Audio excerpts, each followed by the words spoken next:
네, 우선 누구보다 당을 사랑하신 김위호 선배 동지님 상가 고인의 명복을 빌어드리고 싶습니다. 저는 우리 공화당 핵심 경제정책, 노인 대책 관련 노인 빈곤의 심각성에 대해 잠시 말씀드리겠습니다. 노인 빈곤에 관한 기사가 연일 쏟아지고 있습니다. 우리나라의 노인 문제는 세계 그 어느 나라보다도 심각한 상황입니다. 65세 이상 노인은 현재 약 950만 명에 달하여 현 추세로라면 2025년에는 1천만 명을 넘어서고 2027년에는 1170만 명에 이를 것으로 예상된다고 합니다. 이는 인구의 20% 이상이 65세 이상 노인인 초고령화 사회로 접어든다는 이야기입니다. 이로 인한 문제가 하나둘이 아니지만 우선 가장 심각한 것이 노인 빈곤의 문제입니다. 지금의 어르신들은 1960년, 70년, 80년대에 산업화와 민주화를 몸소 겪으신 분들입니다. 이분들의 희생과 노력이 바탕되지 않았다면 지금의 부강한 대한민국은 없었을 것입니다. 그런데 잘 알려져 있다시피 2020년 기준 우리나라 노인 빈곤율은 40.4%로 OECD 국가 중 압도적인 1위를 차지하고 있습니다.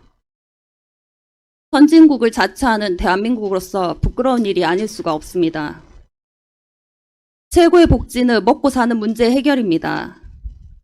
저출생 문제와 함께 노인 빈곤 문제도 우리 국가가 꼭 풀어야 할 큰 과제입니다.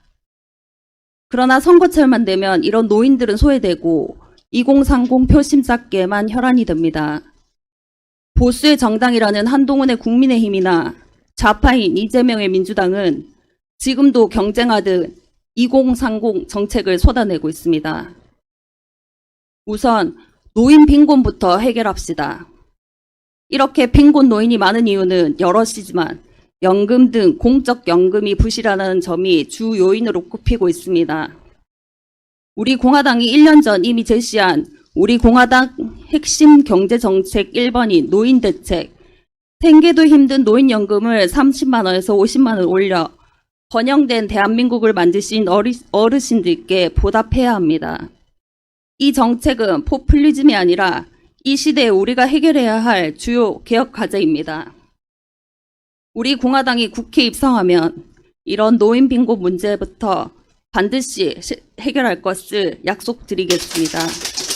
김윤경 최고위원님 말씀하신 우리 핵심 공약 중에 이제 이 OECD 국가에서 삼성이 있는 나라, 손흥민이 있는 나라, 자랑스러운 나라인데 OECD 노인 빈곤율 1위, 40%가 넘는 노인 빈곤. 그것도 노인의 어려운 그전 게 아니라 빈곤 문제가 40% 가까이 됩니다. 65세 이상 분들의 취업이 계속 늘어난다는 것은 그만큼 어렵다는 겁니다.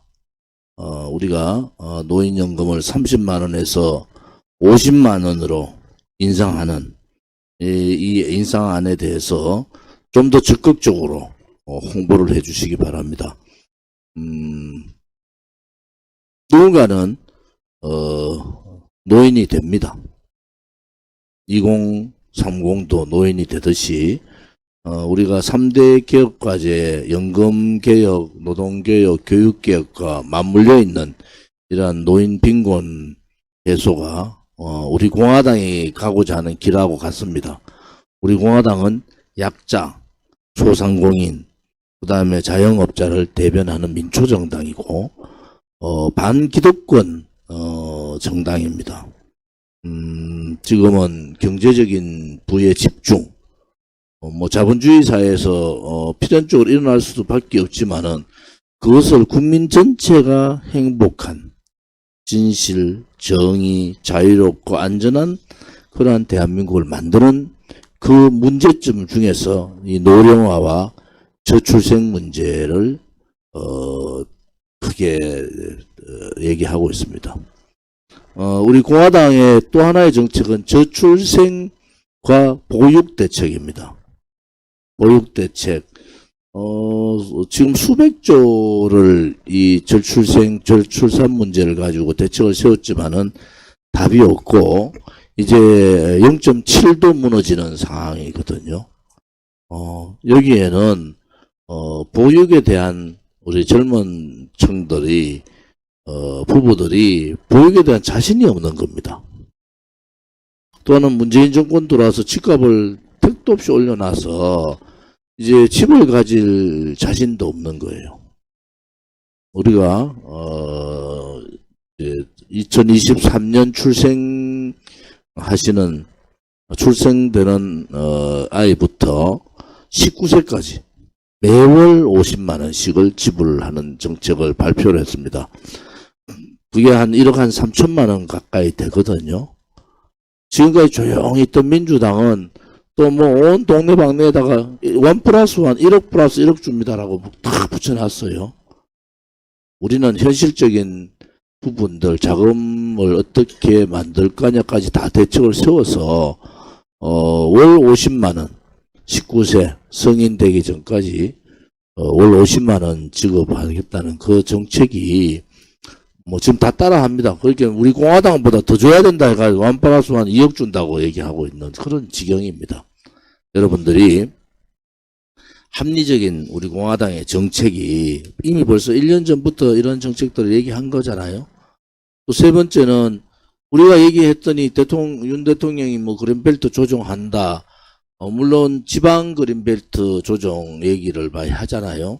근데 이제 군사 지역 해제까지를 포함해서 이제 그린벨트 문제도 박정희 대통령 때 우리의 이 국토의 균형 발전을 위하고 또 국토를 나름대로 좀 보호하는 그런 차원에서 무분별한 산업화를 좀 막아보겠다 해서 그린벨트를 억제했는데 지금은 세 가지 형태로 그린벨트를 해야 됩니다. 우선은 지방경제 활성화를 시키는 방안을 찾아내야 되고요. 두 번째는 수도권 재정비. 지금 1,400만 가까이 되는 경기도와 950만 밖에 안 되는 서울의 차이입니다. 이게 서울을 넓히고 경기도를 줄이는 부분에 대해서 지방은 큰 관심이 없습니다. 사실은. 경기도가 너무 비대하니까 서울 쪽으로 조금 가되 그 간격 사이에 그린벨트들이 많이 있습니다. 이런 그린벨트를 조정을 해서 수도권과 서울 여기에 집을 갖기가 힘든 우리 청년 세대들한테 무상주택, 무상임대 아파트, 아파트 공급을 우리가 100만 호 공급하겠다 그러죠. 현실적으로 우리 안을 그냥 윤석열 정부 받아서 한 거예요. 그래서 우리가 한 발 앞서서 3대 우리 공화당의 주요 정책이 바로 노인연금 30만 원을 50만 원으로, 그 다음에 보육수당 0세부터 19세까지 월 50만 원, 1억 3천만 원 가량, 그리고 그린벨트 조정을 통한 주요 산업 신성장 동력을 일으키는 그런 산업을 유치하고 또 거기에 지방 수도권을 합쳐서 무상 아파트 100만 호를 청년들에게 줌으로 해서 청년들의 집에 대한 큰 부담도 줄여야 된다. 왜냐하면 그것이 집 문제라든지 보육비라든지 이런 교육 문제 이런 것이 복합적으로 해서 우리가 저출산 국가로서 되는 겁니다. 그러니까 청년들 희망이 없는 거죠. 그래서 이제 우리 공화당이 가고자 하는 그 길이 청년들이 약자가 되어버린 사회다. 앞으로 가면 갈수록 우리 청년들은 더욱더 힘든 과정을 겪어야 되는데 숨통을 트여야 됩니다. 지금 개청의 사다리를 조국혁신당의 조국은 뭐라 했습니까? 개천에 용이 날 필요가 없다 그랬잖아요. 자본주의 국가에서는요, 개천에 용이 나는 나라가 자본주의 국가입니다. 조국같이 개천에 용 날 필요 없이 그냥 뭐 개천에는 가재나 방개나 이런 게 살아서 되겠어요?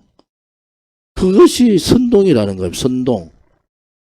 그래서 우리 청소년이나 청년들한테 꿈과 희망을 주려면은 사실은 정치권이 바뀌어야 됩니다. 법 하나를 만들면요, 최소한 300만 명이 그 법에 해당됩니다. 300만 명이. 법 하나에 만들었을 때 적용되는 최소 단위가 300만 명이에요. 여기 이 법을 얼마나 신중하게 만들어야 되고 그렇게 해야 되는데, 이거는 이념의 잣대로 지금 법을 만들고 있잖아요.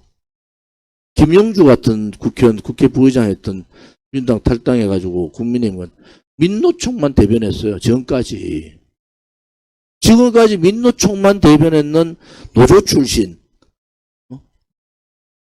출신 국회의원입니다.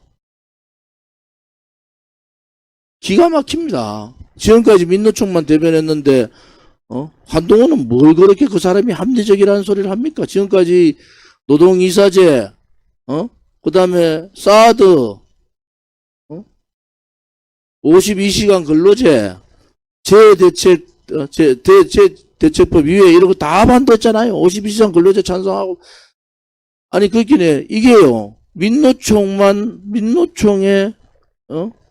스피커 역할을 한 사람을 합리적인 사람이라고 들고 오는 이런 게 어디 있습니까?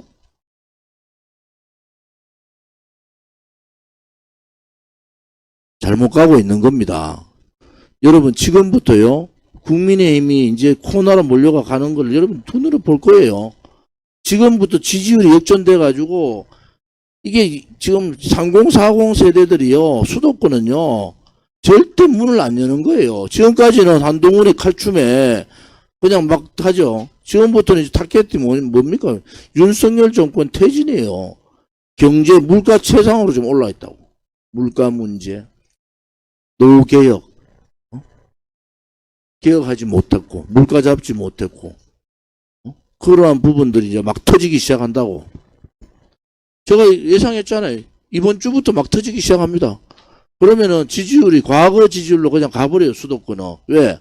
수도권에서 윤석열 정권의 한동훈을 지지해줄 새가 없는 거예요. 왜? 호남이 일단 다 돌아서 있고, 그 다음에 지금 공천 과정에서 개혁적인 시대교체, 세대교체를 못한 겁니다. 이 문제를 저들은 몰라요. 안에 있으면은. 사람들 다 동원해가 한동훈 가는데 사람들 동원해가지고 막 불쾌박수 치니까 그런 줄 아는 거예요. 이게 지금 상황이에요. 저는 눈에 보이거든요. 이게 지금 수도권도 위기 상황으로 간다. 거기에 국민의힘이라는 자칭 보수 정당들이 위기감을 넣게 해야지 이번에도 개혁에 따른 시대교체, 세대교체 공천을 하는 겁니다. 위기감을 안 느끼니까 변화를 할 필요가 없는 거예요. 근데 아직 30일 남았잖아요. 이 30일 사이에 어떤 일들이 터질지 모릅니다. 어떤 일들이. 그것이 민주당발로 터지는 것보다는 오히려 국민의힘이나 정부 여당발로 터질 확률이 더 높다는 거예요. 민주당은 이제 공천 끝나서 파동이 끝나버렸다고. 민주당 공격할 목표가 딱 하나 있잖아요. 윤석열 정권 퇴진. 반개혁 세력. 또 경제 제대로 못 잡은 거 문제. 이걸 가지고 막 쏘아붙일 텐데, 그때까지 한동훈이가 계속 이런, 그러한 모습들을 보일 수 있는 거 저는 보일 수 없다고 보는 사람이에요. 그렇게 간단치 않습니다. 정치라는 게. 민노총 나팔수를, 합리적인 사람으로 데리고 오는 그런 무모함, 그런 경우가 어디 있습니까? 무모함을 벗어나서 국민을 속이는 거잖아요. 제가 한노에 같이 있어 봤잖아요. 한노에. 가장 민노총 대변한 가장 강성입니다. 김영주가. 과거에 문제를 하면은 과거를 좀 돌이켜 보려면 우리 공화당이 왜 저렇게 처절하게 바깥으로 투쟁했는가. 윤석열 대통령이 하늘에 뚝 떨어져가지고 대통령이 된 게 아니라니까요. 착각들 하지 마시라는 거야. 착각들. 이번에 이제 국민의힘 좌파 전부 다 하고 모이고 오른쪽 다 모이는데 국민의힘 단일 체제로 모아놓고 좌파들 연합 체제로 붙으면은요, 좌파들은 좋잖아요. 이제 민노총에다도 의석 배분하고, 한국노총에도 지금 보니까 울산에는 지금 한국노총 그것도, 가가 있고, 그래가지고 이제 양노총이 들고 일나가지고, 각 시민단체한테 의석 다 나눠주니까, 소위 말하는, 통신당 아로 세력들 붙어가 다 들고 일난다고. 그건 뭐겠어요?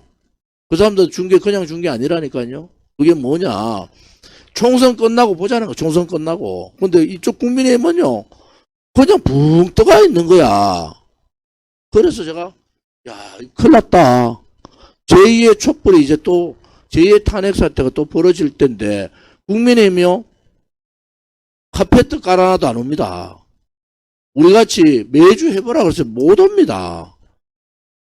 착각들 하고 있다니까. 그래 됐을 때, 누가, 정광훈 목사 쪽이 도운다고요? 택도 없습니다. 그런 문제가 생겼을 때 300만, 500만이 모여야 됩니다. 300만, 500만이. 그래서 어렵지만은 우리 공화당이 중심을 잡고 가는 거예요. 부패에 연루되면 안 된다. 또 각자가 자기 도덕성을 높이고 그 도덕성에 기반한 그러한 우리가 활동들을 했고 민초정당으로서의 지금 자립은 다 갖춘 거예요. 민초정당으로서. 그런 이런 민초정당이 성공을 해야 된단 말이야. 조원지가 성공, 저는 국회의원 3번 했으면 됐잖아요. 솔직히 이 위대한, 정당의 당대표를 했으면 됐지. 그런데, 우리 공화당이 성공을 해야 된다는 거예요. 그것이 우리의 시대적 과제이기도 하고, 힘들어하는 여러분들을 눈에 보면서, 어떡하지? 그러니까 달서갑 얘기도 하고 이러시는데, 특별하게 의미 없습니다. 그 신문, 방송에 나왔는데, 조은진이가 빠른 시간 내 뭐라는데, 그런 말 여기 다 있었잖아요. 그런 말 제가 한 적도 없는데, 그 기사를 그래 실어가지고 말이야. 내가 빨리 선택하고 나간다고 그런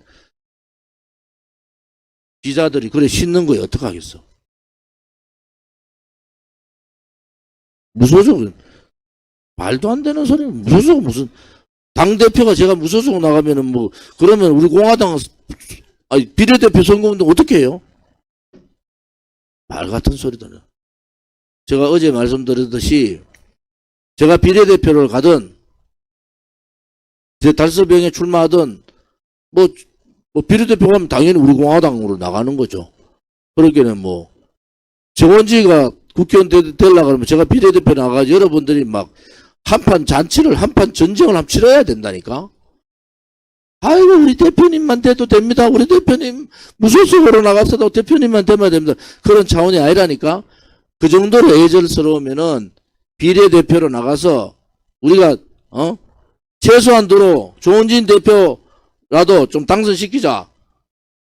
그러다 보면 150만 표 가는 거예요. 150만 표. 여러분들이 이빨 딱 깨물고 동지들의 시체를 밟고 그럼 가고 있다니까? 여러분들이 우리하고 같이 했던 그 동지들의 죽음을 눈앞에서 다 본 사람들 아닙니까? 정미옥 동지나, 김현덕 동지나.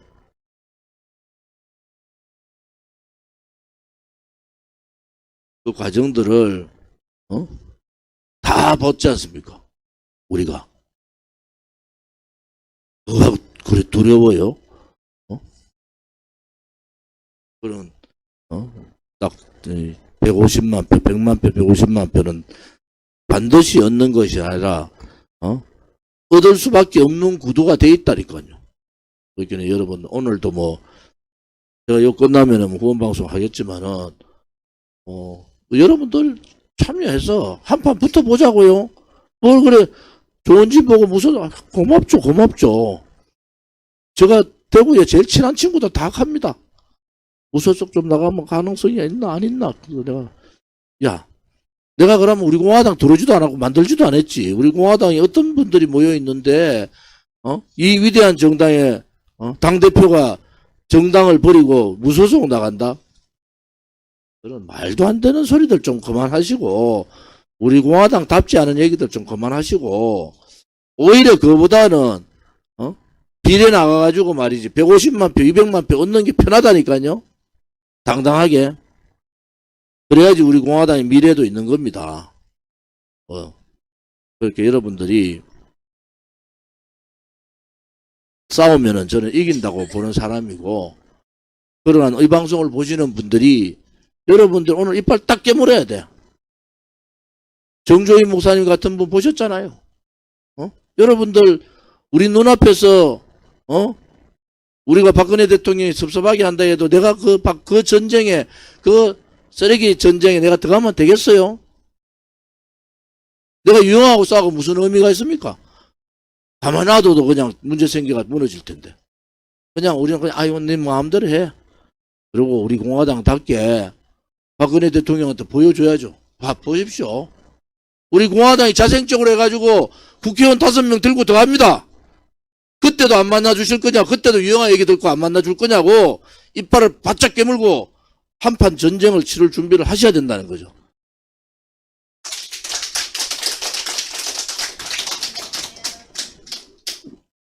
힘나죠, 그죠?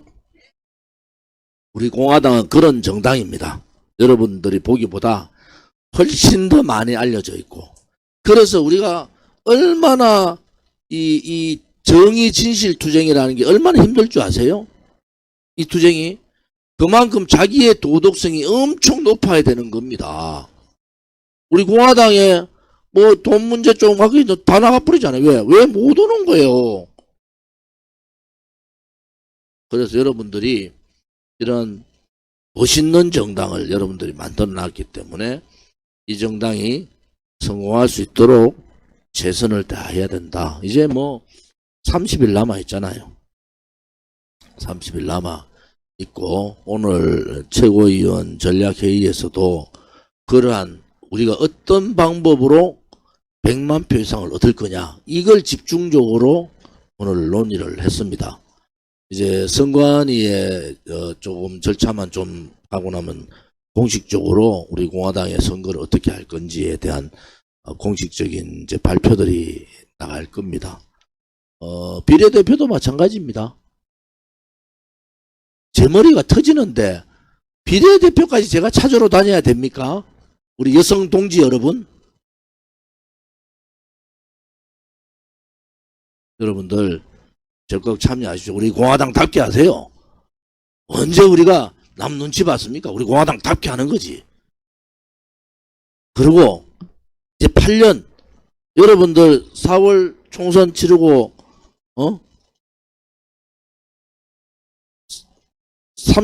3개월 20일만 지나면은 우리 창당 8년이에요. 창당 8년. 대통령님한테 섭섭하다, 유영아 저것만 소위 뭐도 아니다 하고 그럴 정신 어디 있어요? 우리가 이기면 되지. 우리가 스스로 만들어내면 끝나는 거죠. 여러분들 뭐 다 하잖아. 뭐 대통령 뭐 유영아 대통령 유행가지고 뭐 저래 하는 다 아니고 대한민국 국민이 다 알아요. 그런데 우리는 박 대통령이 친박 없다 하는데 우리 공화당은 녹색 잠바를 입고 당당하게 국회 입성을 5명에서 7명 해보세요. 어떻게 되는지 해보세요. 기도를 하도 많이 해가지고 오른쪽에는 교회에서 기도하시고 왼쪽은 우리 스님들이 하고 또 천주교에 우리 천주교 신자들이 막 하고 우리 당에 또 무속신앙도 많더라고. 온 팔로 두 팔 두 다리가 묶여가지고 지금. 저는 기독교 신자니까 기도하셔도 됩니다. 다 하셔도 돼요. 불교도 해도 다 해도 됩니다. 제 방식대로 저의 믿음대로 하는 거니까 믿음을 가지고 하는 거잖아요. 그래서 여러분들이 오늘 D-30일 날 제가 이런 얘기를 자꾸 하는 이유도 이길 수 있습니다. 여러분들의 제가 이래 와서 2주에 한 번씩 혹은 어제 집회 때 제가 시작하기 전에 잘 안 다니는데 한 바퀴 쭉 도니까 눈들이 살아있더라고요. 뭔가 이번 총선에서 아까 말씀드린 대로 조직을 이게 2,000명의 모바일 선대위 구성이라는 것도, 이것도 오늘 보도자료 좀 내세요. 어디 갔노? 무슨 말인지 알겠죠? 2,000명 모바일 선대위 구성. 그래가지고 모바일 선대위 오늘부터 발송 들어갑니다. 이 동지들께서 지금 모바일 내가 우리 공화당의 선대위원이다 라는 모바일 선대위 임명장이 여러분들한테 오늘부터 발송됩니다. 내일 모레 한 3일 하면 2,000명 모바일 선대위 다 들어가니까 그 가까운 데가 시도당 가서 좀 뽑아달라 그러면은 그거 그냥 뽑아줘요. 여러분 아시겠죠? 아니 어느 정당이 모바일 선대위 임명장을 2,000명 하는 정당이 있습니까? 두 번째, 우리가 선거 들어가기 전까지, 선거가 28일부터죠? 28일부터? 그 전까지 아직 20일 남아있잖아요. 아니, 한 15일 남아있잖아요. 2,000명에 플러스해서 5,000명. 여러분들 2,000명 선대위, 모바일 선대위 받은 분들이 한 분이 한 사람씩만 더 선대위로 여러분들 모시고 오세요. 선대위로. 그래 보면은 요즘 젊은 사람들이 집회 많이 3.1절 집회 때도 많이 보이죠. 여러분 못 보던 사람들 다 그게 움직이는 거예요. 스스로 움직여서 사람들이 새로운 사람들이 막 들어오는 겁니다.